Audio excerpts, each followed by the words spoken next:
Hi, everyone. Thanks for joining us this evening. I think that we're letting you in from the waiting room at this time. So as that's going on, you can feel free to introduce yourself in the chat box by just typing your name, what city or parish that you're from in the chat so we can see where everybody is coming from tonight.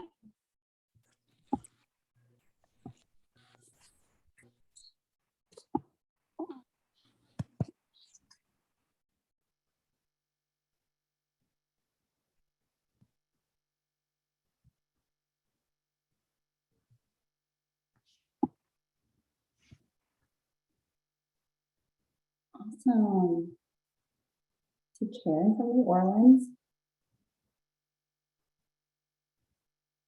Okay, we have some participants from, I see Baton Rouge. Okay, Jackson, Watson, Livingston Parish, okay. There's another EBR, awesome. Mandeville.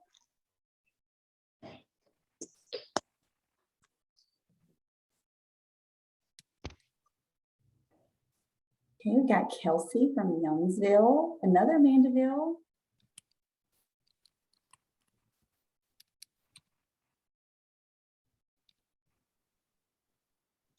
Okay, we've got participants from all over the state. That is amazing. Bossier City, Point Coupee, I don't want to miss anybody. Roe Bridge, Lafayette Parish, okay. Lots of Bossiers. Awesome. Thank you guys so much for being here tonight. We're going to get started in just a couple of minutes. We're going to wait for a few more people to kind of trickle in. Amber.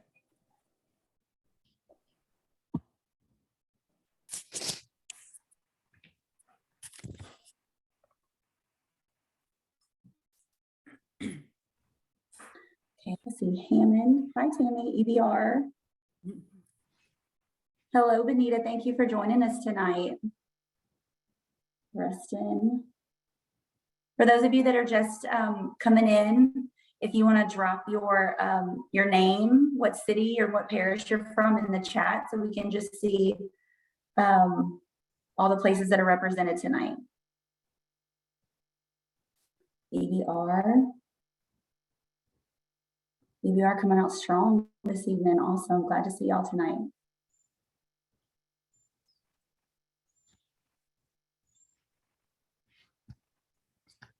Okay, well, it is 6 o'clock. So are we ready to go ahead and get started?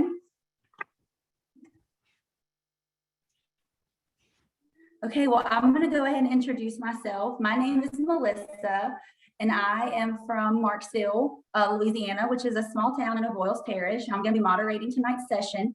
Thank you, everybody, for joining us tonight, and welcome to the very first session of the Advocacy 101 mini-series that's hosted by the Louisiana Policy Institute for Children and Stand for Louisiana. Stand for Children Louisiana. My name, again, is Melissa Bordelon. I'm a first grade elementary school teacher.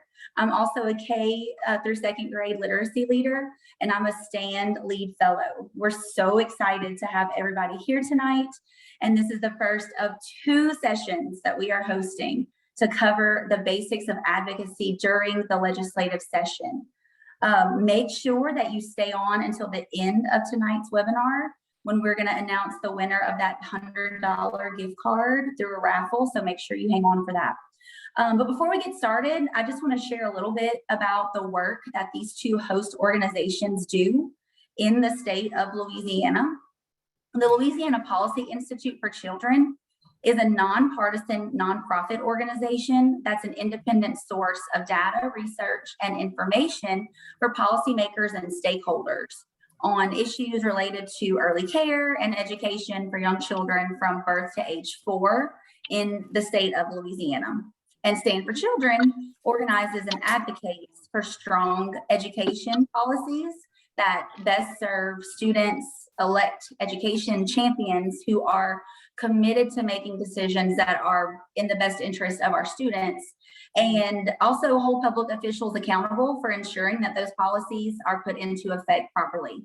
Now, during this training tonight, feel free to use the chat box over here to your right and put any questions in the chat. You can also feel free to message Rhea, who is the host, directly if you have any questions that come up during the meeting tonight. If you have any questions, if you do speak, we do ask that you mute your microphone afterward, just so we can kind of not have too many people speaking at once. And we're going to be monitoring the chat, and we'll do our best to make sure we answer everyone's questions.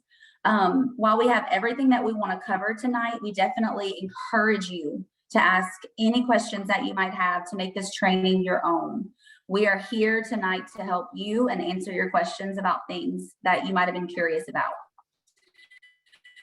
So we've gone over our housekeeping items, so let's begin.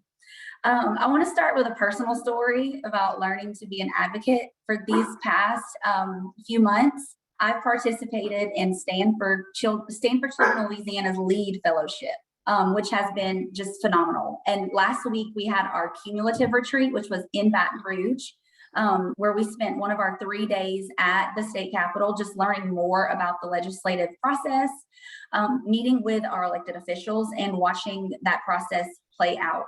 And while I was there, it was just really enlightening to see firsthand how much our elected officials need to hear from us. And it was described to me that policymakers have the experience to create and pass policies, but educators have the experience to say if and how a policy will impact them and their students. And the most important takeaway was really, you don't have to be an expert in policy when you're an expert in your classroom. And the same goes for you tonight, whether you're a teacher, a parent, a community member, you own an early childhood education center, or you're a business owner. You don't have to be an expert in policies to tell a policymaker how a policy will impact you. And every single person who's here tonight is here because they can and they choose to be an advocate. So thank you for being here. We're hosting this training tonight to really break down how the legislative process works and to identify which points during the process you can get involved in and how to communicate with your elected officials. Next week's training is going to be just as awesome, and you're going to go more into detail about how to make those phone calls, write emails, and plan visits to the Capitol. Right now, the state budget and supplemental funding bill have millions and millions of dollars in new funding for early care and education programs. Ideally, we want to make sure both of these bills pass and include the new money for early care and education to help our Louisiana children ages birth to 4. We're also paying close attention to another bill, which RuthAnne will talk more about, that will allow certain parishes to use juvenile justice dollars for early care and education programs. Our organizations support this bill as well and want it to pass so that more cities and parishes can offer early care and education services to their communities. Our organizations need advocates like you in order to pass these bills and make sure that these important changes take place. We need your help to keep pushing elected officials and convincing them to vote yes on these bills. While we are all focusing on early care and education during our training series, this information about the legislative process applies to any issue that you care about: housing, criminal justice, K through 12 education, higher education, and the list just goes on and on. It's my pleasure to introduce RuthAnne Oakey-Frost, the Policy Director at the Louisiana Policy Institute for Children. RuthAnne works alongside state leaders on several key pieces of legislation by drafting bills and working with lobbyists to ensure Louisiana's youngest children remain our top priority. Thank you so much for joining us tonight, RuthAnne. Thank you, Melissa. I really appreciate that introduction and all you all do for the children and educators of Louisiana. And so I'm going to go over the legislative process now, but before I do, I'm going to tell you what is probably a very dorky story, but I hope it illustrates something about the legislative process. So when I was about 12 years old, I remember really wanting to be interested in the things that adults were interested in.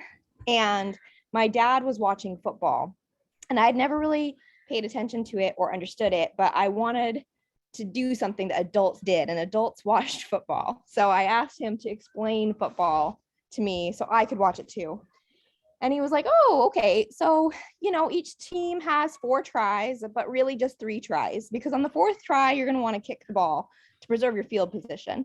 And on each try, you want to get about 10 downs. And if you do, or 10 yards, then you'll get a new set of tries.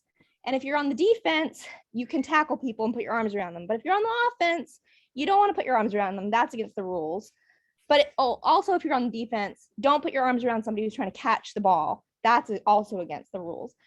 And he just kept going on. And I just getting more and more confused. Like, this doesn't make any sense. And I don't understand how anyone could enjoy this. And then he just said, just watch for a little bit. And as things happen, I'll tell you why they're happening. And it didn't take very long to realize it wasn't nearly as complicated as I had thought it was when he launched into his explanation of the 4 tries. And of course, there's still rules that pop up now and then. I still don't really understand targeting, but who does? But my point with the legislative process is that the people who work in it a lot sort of feel like my dad did. Like, of course you'll understand. There's 4 tries, and on the 4th try, you probably want to kick the ball. So I just want to express that these things are all really understandable once you just dig into them a little bit.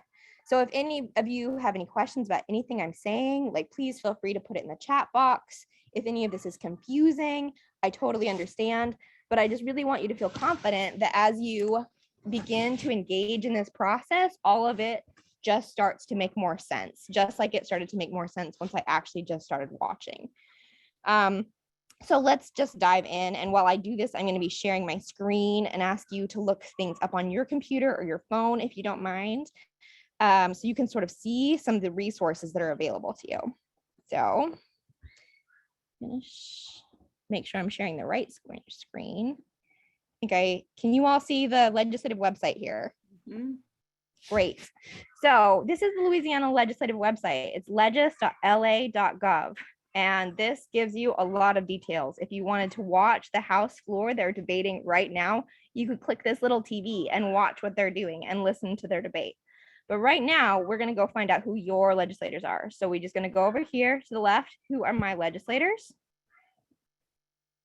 And you can just type in your address. And I'm going to type in, let's see, I've got an address here I had prepped.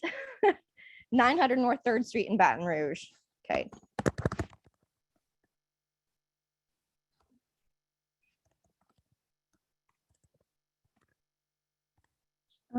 What's the zip code there? 70802. 802. And I click find. And if this is my address, I just found out that my House rep is Larry Selders and my senator is Cleo Fields. And these folks down here, those are your federal representatives. But if we're looking at our state legislators and I want to learn more about them, I click on Senator Cleo Fields. And I can learn about how I could get a hold of him with his phone number, his email address. I can learn a little bit about him as a person. And I scroll down here, I can see which committees he's on. He's the chairman of education, so that's something I'm interested in. He's also on commerce, Judiciary A, and retirement. So this is how I find a lot of the people that I want to talk to if I am interested in getting involved in this process. So right now, if you don't mind, would you all just take the time to look up your legislator? And if you already know, just share that information in the box, in the chat box. And if you have any trouble, let us know so we can help you navigate that website.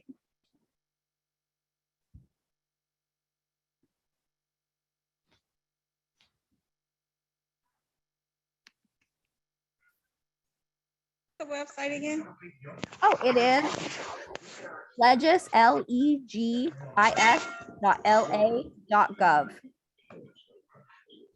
And that too. Thank you. Yeah, no problem. Oh, thanks, Karen. So yeah, Suresh just looked it up. It's Philip Tarver and Mark Abraham. And then his federal representative in the House in Congress is Clay Higgins.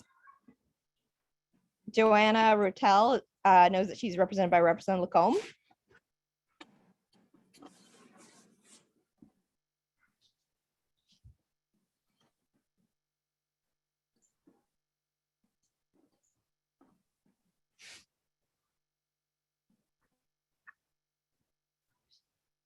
I work in a different parish than I live. Who would I want to contact if it's about my work district? You want to contact the person where you live because that's the person you can vote for, but you should absolutely feel free to contact any legislator about an issue that impacts you. And if you reach out to the legislator who represents the district where you work, just let them know that, you know, I live in a different district, but I have a business in your district. And they'll be interested in that, even if they aren't, even if they know you can't vote for them. I hope that makes sense. All right, so people are finding their representatives. It looks like it's working pretty well.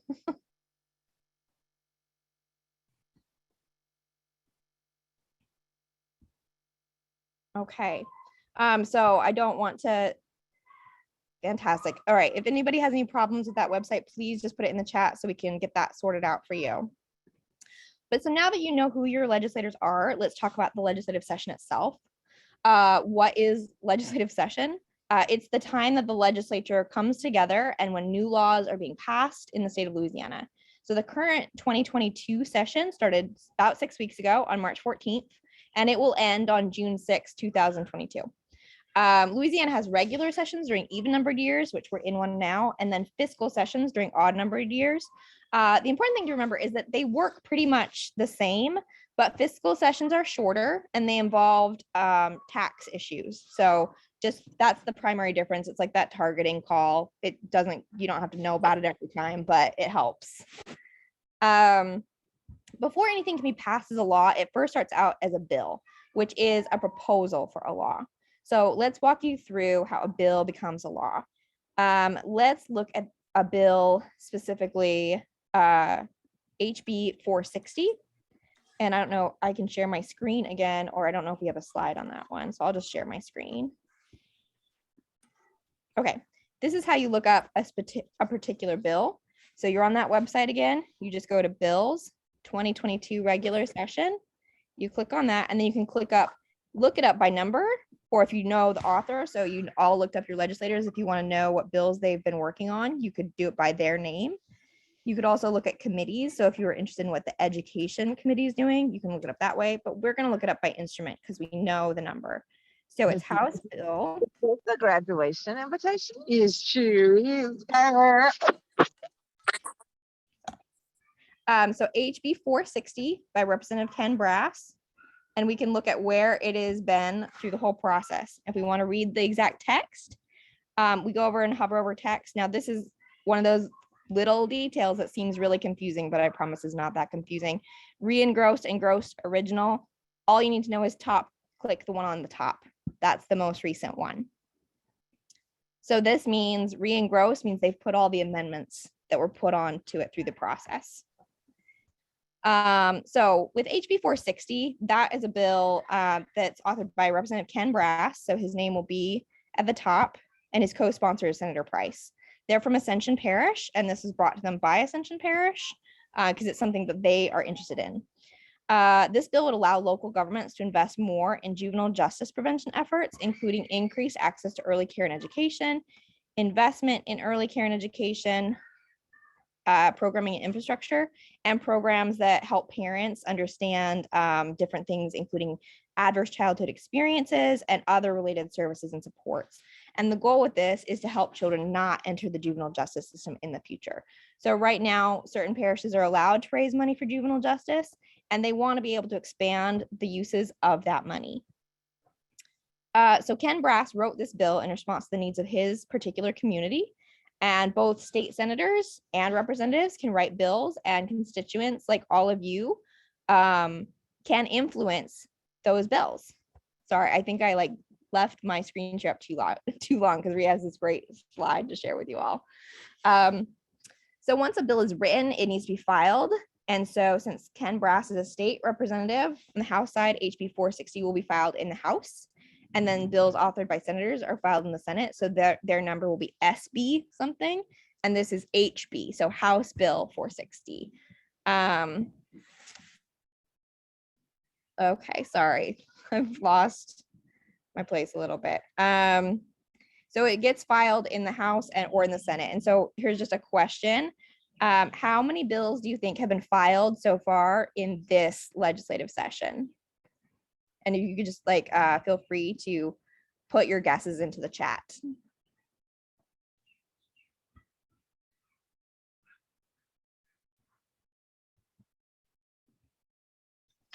100, 1,000, 600.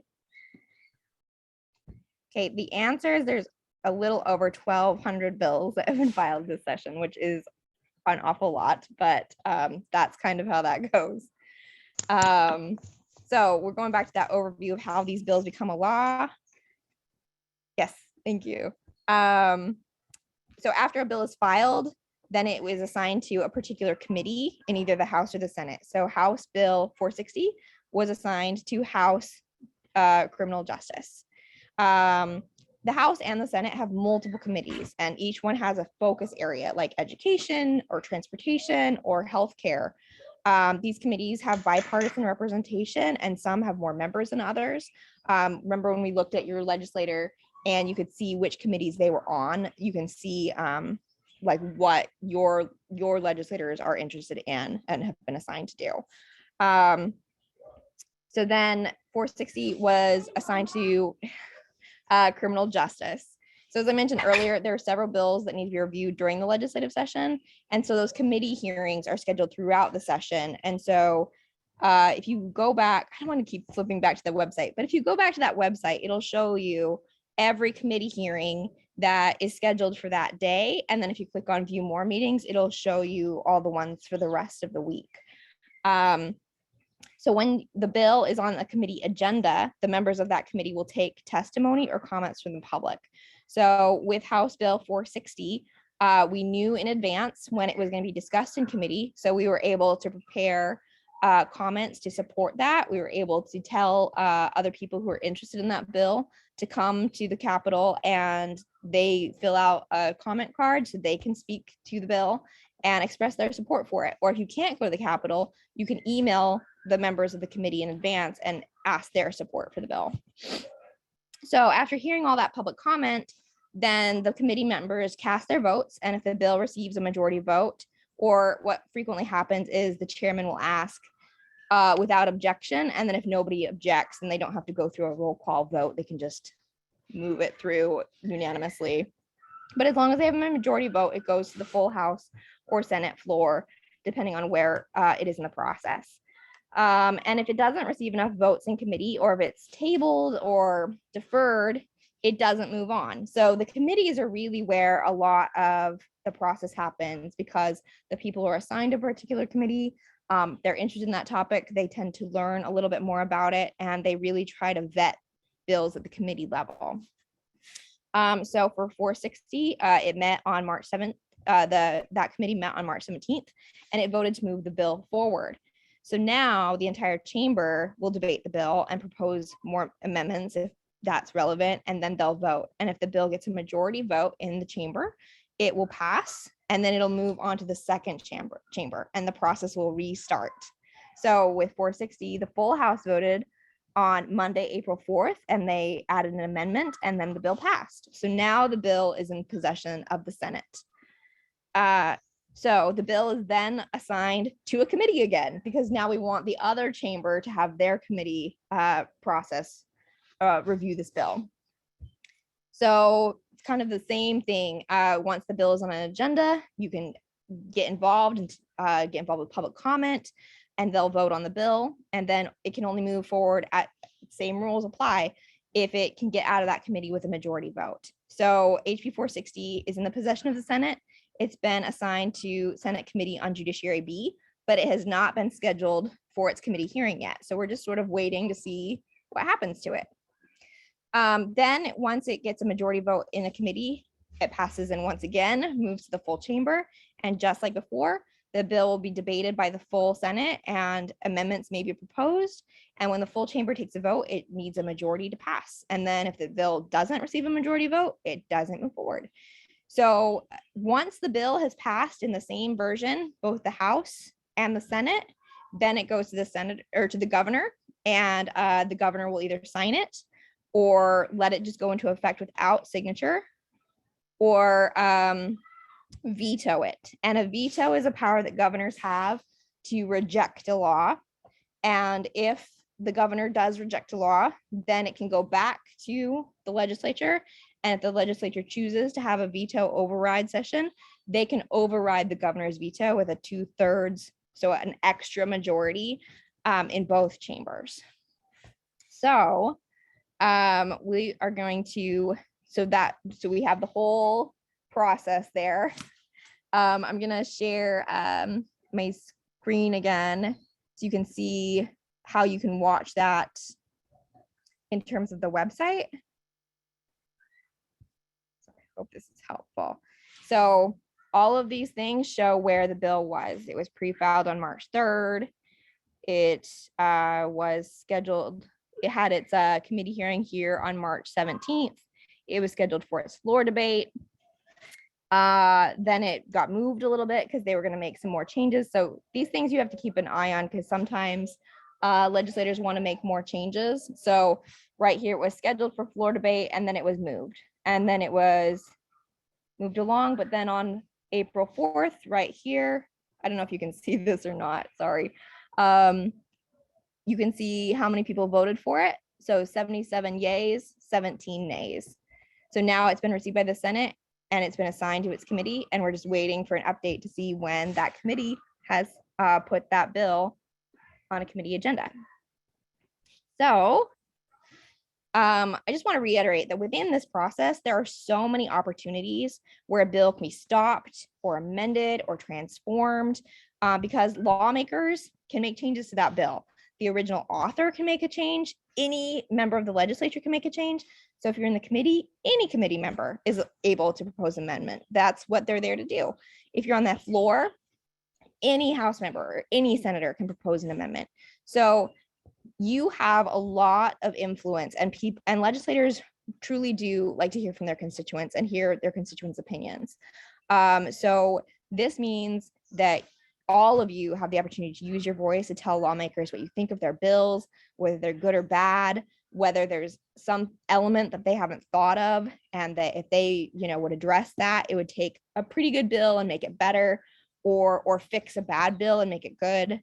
And constituents like yourselves can get involved in this process to help advocate for a number of different issues, like childcare, like education. And this can be done from actions like you can call or email your committee members. You can attend those meetings in person.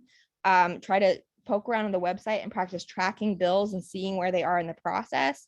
Find your legislator, email your legislator, and encourage them to vote yes or no on certain bills, or withhold support unless a certain amendment happens. So I hope that was clear and helpful. Please feel free to put questions in the chat if anything wasn't clear, but we're going to do one last little activity in my section.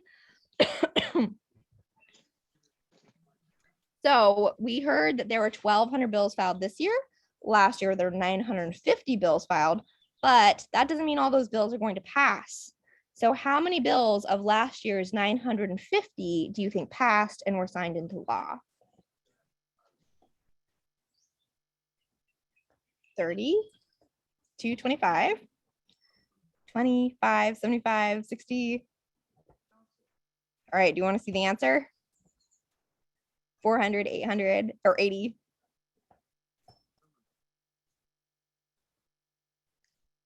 Do we have a slide up with the answer? I know the answer, but I think there's a slide. I actually didn't put the answer on a slide. Oh, so. no, it's okay.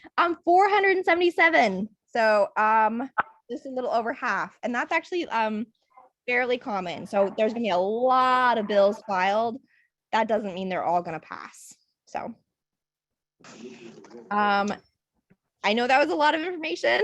So, and thank you for all these questions, but please feel free to ask more questions. And I'm happy to answer anything that I can answer, and then we can turn the time back over to Melissa after we're done asking and answering questions.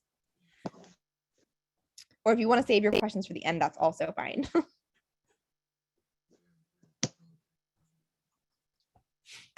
Okay, well, thank you so much. That was so helpful, RuthAnne, and I think it really is very insightful to help us understand more about how this process takes place. I do see some questions coming into the chat. So for this last section, let's just go ahead and talk real quickly to you about how you can get involved as an advocate to make changes during this process. It's so important for you to remember that you, your neighbors, and other people. Actually, sorry, Melissa, sorry to interrupt no, you. go Can we ahead. actually answer those questions first? Yeah, And then yeah, we'll yeah, go on to definitely. this. Is that all right? Okay. Yeah. Perfect. So I will ask the first one, and RuthAnne, I think you'll be a great person to answer this. I just lost my screen.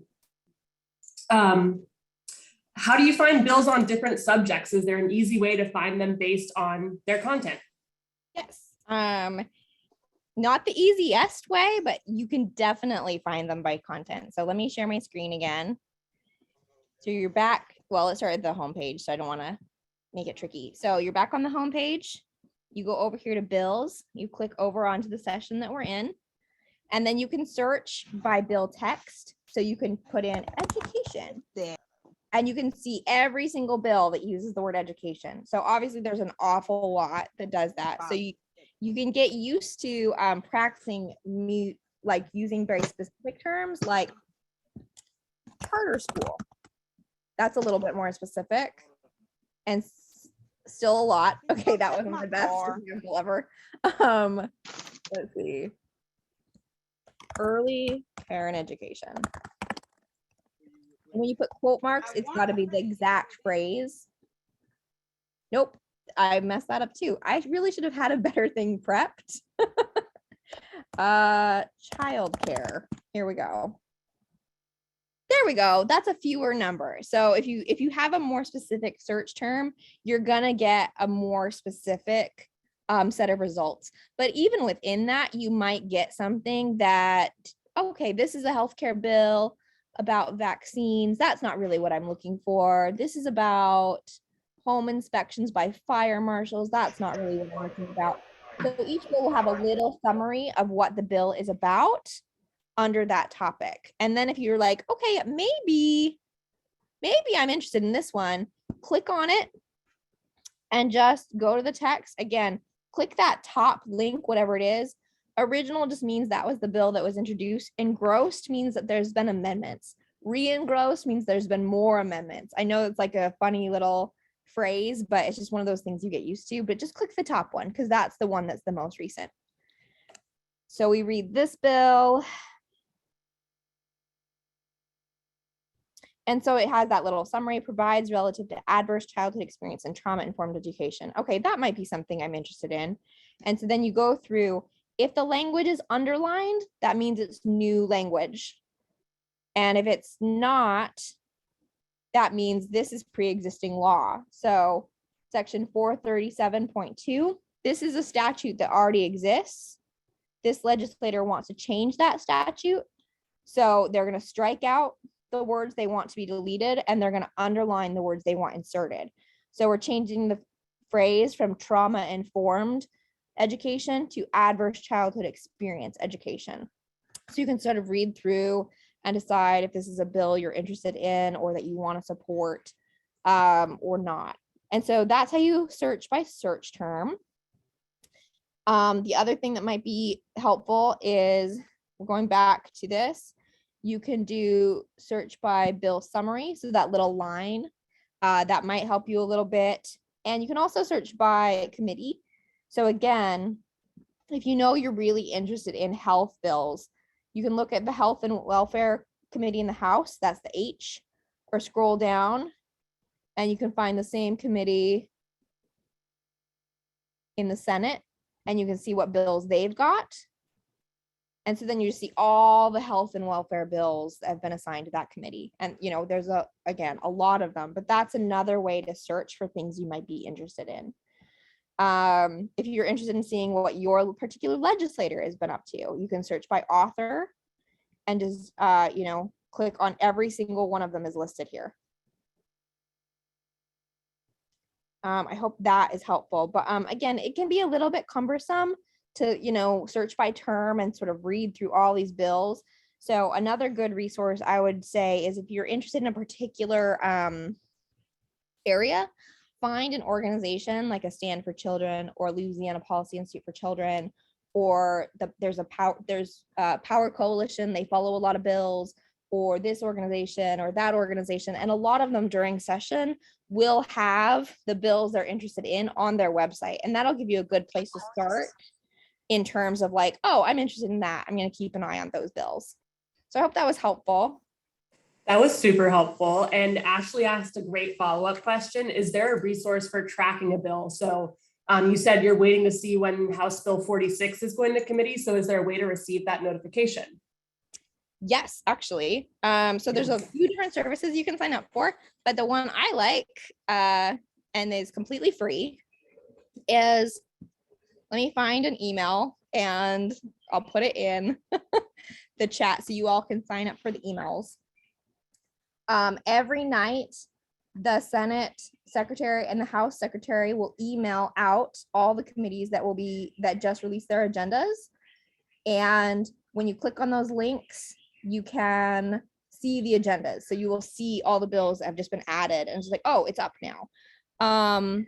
You can just get added to that listserv. And I'm gonna find it and put it in the chat while Melissa's doing the next section, because I don't want to waste your time while I'm like scrolling through my emails to find them.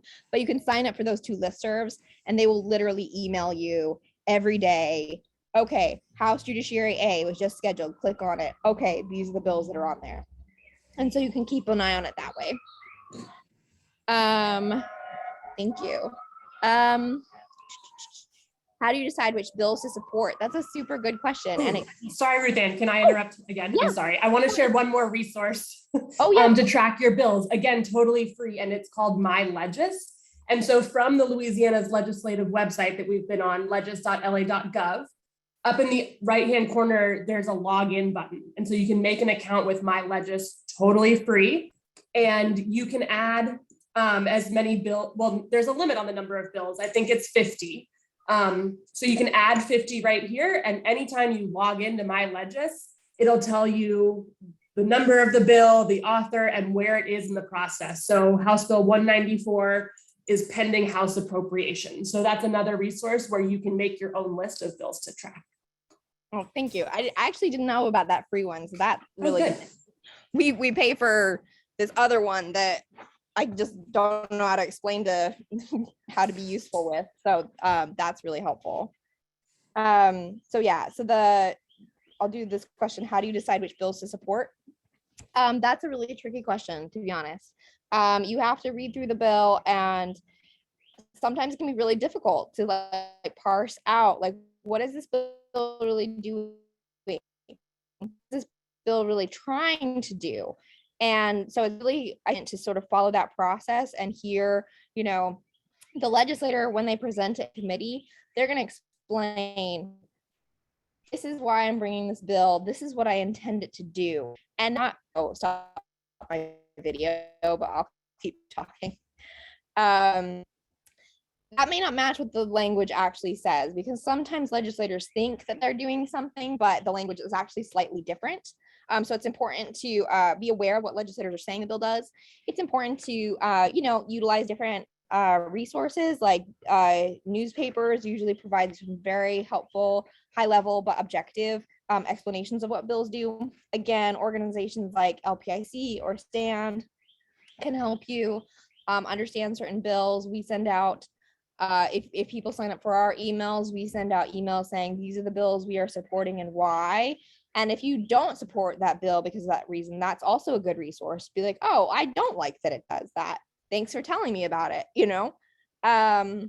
So it's just one of those things that you kind of just have to dig in a little bit and try to figure out what the bill is doing and if you support that idea. And then just in general, this is just a bit of advice. Some bills are like good ideas and they get pretty close to doing something good, but they're not perfect. And it can be difficult to decide, well, this is a pretty good bill, but it really doesn't do exactly what I want it to do. Should I support it or not? That's a very tricky question. And that comes up an awful lot, to be honest, in politics. my personal rule of thumb is to not make the perfect the enemy of the good. So if something is doing something pretty good and you feel like you can support it, I think it's very valuable to let somebody know, like, hey, I like what you're doing here. It would be better if X, Y, and Z. Maybe you could do that this year, or maybe you could come back next year and add X, Y, and Z. And legislators are people too. They really like to get that feedback, and they really appreciate when people are like, you know what, I'm going to help you pass this, but I want to see you improve it in the future. And they usually do remember things like that, and they probably will like take you seriously and try to make an improvement later on because you were engaged and involved. So I hope that that's helpful. I'd like to learn more about what happens before that first step of the process. So before the bill gets filed. Yeah. Okay. So legislators have staff, and actually I used to be a staff attorney for the Utah legislature. So that's why I know some of these things. They have staff that does research for them and researches issues. And so when constituents are like, oh, this thing happened and it's a huge problem, they can go to their attorney or their analyst and say, this thing happened. That person can sort of research the issue and say, okay, well, that was already against the law. So that's an enforcement problem. Or, oh, wait, the law doesn't actually address this issue.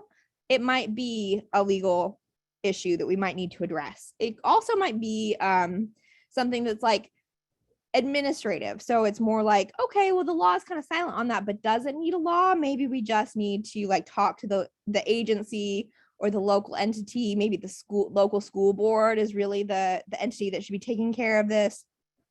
So there's a lot of people behind the scenes kind of like working on these issues. But a lot of this all begins with constituents. So constituents bring problems to their legislators. With the HB 460 that we talked about with Representative Ken Brass, Ascension Parish has a juvenile justice millage, and a millage is like a property tax. They raise more money than they need for a juvenile justice facility, and they don't really want to build a juvenile justice facility because, as you may or may not know, juvenile justice facilities are incredibly expensive, and they're expensive to run, and they're expensive to house juveniles in. And it's a lot better use of resources to help kids not get into trouble in the first place than try to fix things after the trouble has occurred. So Ascension Parish said, we want, like, the parish government, when I say parish, I didn't mean like all the people in the parish. The parish government identified this problem and said, we've got this money. We'd really like to use it in a different way, but the state law says we have to use it this way. So they went to their legislator, Ken Brass. They explained the problem, and he said, I'll open a bill file. So he puts in a request with his staff. His staff researches the issue. They write a piece of legislation. They maybe consult with the parish government, or they might consult with an organization like our organization to get feedback. You tweak this language and go back and forth. And then once the legislator is happy with the language, they release the bill. And so that's when HB 460 becomes a public document that everybody can look at and read and respond to. So that's kind of how that process begins on like the back end, but it's almost always triggered by regular people, like a constituent, like a teacher, like a business owner, like the mayor of a city. They see a problem and they want it to be fixed. And that's kind of how, or they've got an idea of how things could be better. It's not especially a problem, but like, hey, this could be way better if we just did this one thing differently. Okay, so the other question, and let me know if that is not helpful. Is there a resource for track? Oh, yep, you got the tracking one. So I think I've got all the questions in the chat. Was there any that I missed? I think that was it. And I am just going to put a link in the chat right now if you want to sign up for those daily alert emails that tell you the upcoming committee meetings with their agendas. I'm going to stick that in the chat now. Thank you. All right, thanks everybody. All right, awesome, you guys. Great questions for sure. So just remember, and this is just so important, you, your neighbors, and other people in your district who are elected, your legislator to office, their job is to represent you. So you get to tell legislators that you support or oppose certain things, and share things that you care about and what you want to see change. You are holding them accountable and making sure that they are in fact representing you. And the importance of tonight is that we really want you to understand the legislative process so that you feel empowered to speak up about the policies and the laws that affect you, that affect your family and your communities. Advocating is so important because some of these bills are extremely beneficial and they should be passed. And on the other hand, you know, some bills raise concerns and we should encourage our legislators to vote against them or to amend them to make them better. And the fact of the matter is, at the end of the day, when legislators are debating these laws at the state capitol in Baton Rouge, they won't know what matters to you, nor will they know if you agree with or disagree with something unless you tell them. And that's why it's so important to remember that our legislators work for us. And if they don't hear our opinions, whether you're in support or you're against the bill, they won't know how we would vote. We especially have to be involved in order to speak up for and represent young children because they can't participate in government. And it's up to us to make sure that our youngest people have the opportunities that they need to thrive and succeed by making sure that we are active participants during the legislative process. So starting from the beginning of the legislative process, before a bill is introduced, you can start contacting your legislators, inform them about issues that you as their constituent care about, and encourage your legislators to introduce bills on issues that you care about. You can also connect, like RuthAnne said, with local and state organizations like the Louisiana Policy Institute for Children and Stand for Children Louisiana that analyze policy to learn about the bills they're supporting or opposing. Now, once a legislator has filed a bill and it's been assigned to a committee, you can call and email committee members to support, amend, or completely oppose the bill and tell your friends and community to do the same. You have an opportunity to submit public comments online before committee meetings or plan to visit the Capitol and testify in person at the Capitol if you are for or against the bill and share your personal story. Committee meetings are a great opportunity since there are fewer people that vote on a particular bill compared to a full Senate or a full House vote.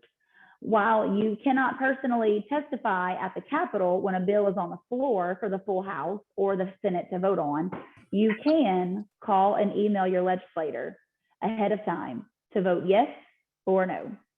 And lastly, when a bill is on the governor's desk, you can contact the governor's office to encourage signing or vetoing.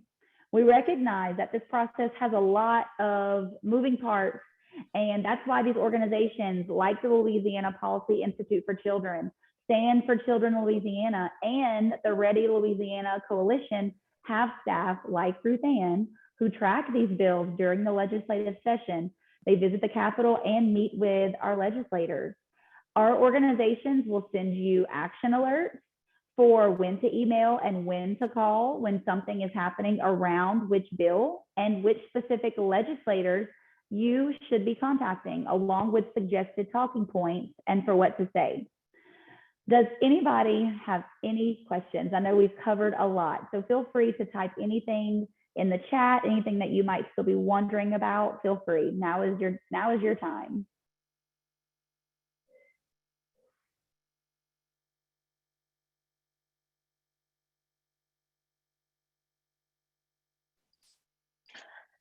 I just want to say thank you so much for this wonderful session. After our lead fellowship, the lead retreat, and I just really fell in love with, contacting the senators and looking at the bills. It just gave me a lot of understanding. And recently, I actually supported a couple of bills, one through LinkedIn for Senator Hibbett and also, Philip Tarver. So it's just it's a wonderful experience to stand for children, to see what these bills are doing and all the wonderful things that these bills can bring to the state of Louisiana. I just want to say thank you so much, and Karen for putting it together, and RuthAnne and Melissa, you're doing an awesome job. Thank you.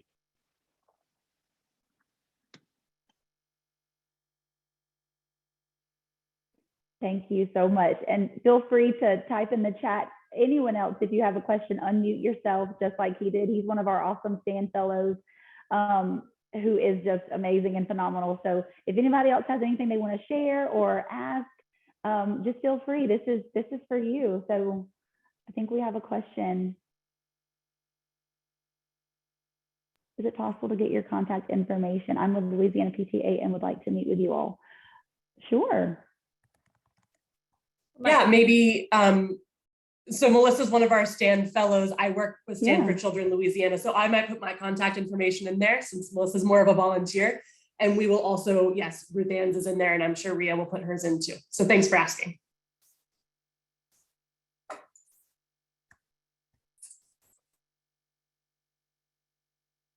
Natalie asked a question, do STAND fellows have a role in choosing which bills STAND supports or opposes? And I would say yes, absolutely. Our fellows this year, we talked about the bills during the entire 6-month fellowship, and we talked about them in different categories: early childhood, quality of schools, and juvenile justice. That's something that we're starting to work on at STAND too.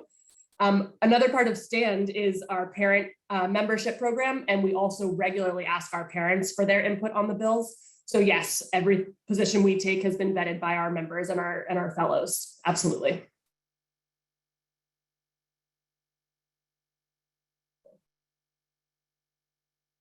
Thanks for that question. I think we can keep going, Melissa and Rhea, if you want to share your screen again. Awesome, great, and great questions. Thank you all again so much for your participation here tonight. And before we close, I'd like to announce the raffle winner for tonight's training, which is, there we go. Okay, Natalie Ray. Natalie, who just asked that amazing question. Awesome. And we know you're here with us tonight because you just asked the question. So congratulations, Natalie Ray. Thank you so much for participating. We have your email address and your phone number. So Ray will be in touch with you and she's going to get your gift card sent to you electronically this week. So congratulations. There's another opportunity to win a $100 gift card if you join us again for our training next week. So make sure you register and you come back to join us next week because it's going to be another amazing training for you. So again, congratulations, Natalie. And now that we've kind of gone through the legislative process and the ways in which you can get involved, let's just do a quick recap. So first, remember, your legislators work for you. So your voice, you get to voice your concerns and your opinions, and you have the power, which is awesome. They are experts at writing and passing policies, but you are the expert for your child, for your children, your families, and your communities. Next, remember that your voice can be heard many, many times throughout this process, since there are so many times that a bill is voted on in committee meetings and in the full House and Senate. Third, remember that you are not in this alone. There are resources to help you. The state legislators website, which we dropped in the chat, legis.la.gov, is such a helpful tool to help guide you throughout your journey as an advocate. And our organizations will sign you up for those action alerts so you can know exactly when to take action on particular bills. We so much enjoyed having you all today, and we would love to see you again for our next mini series next Wednesday, April 27th. Exactly 1 week from today, the same time, 6 p.m. And the next session is going to focus on how to contact your legislators. And as a reminder, the Louisiana State Legislative Session is in progress until Monday, June the 6th, 2022. So there are still 5 more weeks, which is more than a month, to get involved in the legislative process. So this training is going to go over those specific ways on how to do just that. And the registration link is actually in the chat, or it will be in the, it is in the chat. Awesome. So if you haven't registered for next week, do that right now. I promise you, you don't want to miss it. Thank you again to RuthAnne for all of your time and for all that you do. For being an advocate for change in Louisiana childcare. We appreciate you so much. We also have one more link in the chat for you. We want to invite you to come out to Baton Rouge and attend Early Ed Day at the Capitol. This is going to take place on Tuesday, May 10th. And this will really give you an opportunity to meet with your elected officials and join early care and education advocates to ask our state's elected officials to prioritize our young children in Louisiana this year and every single year after. That link is there to sign up for Early Ed Day. So make sure you click that too if you're able to go ahead and register for that as well. And before we close out, I want to sincerely thank each and every one of you who participated in tonight's training. We are so grateful for your time and your commitment to children in Louisiana. Feel free to stay connected with us. All of the links that you see on your screen right now, email address, Facebook, Twitter, follow us and stay updated with everything that these organizations are doing for our children and for education in our state. Thank you again for your time and your commitment. And we just hope that you enjoy the rest of your evening and stay safe. And we'll see you next Wednesday at the same time for our next webinar. So have a good evening, everybody. Thank you so much.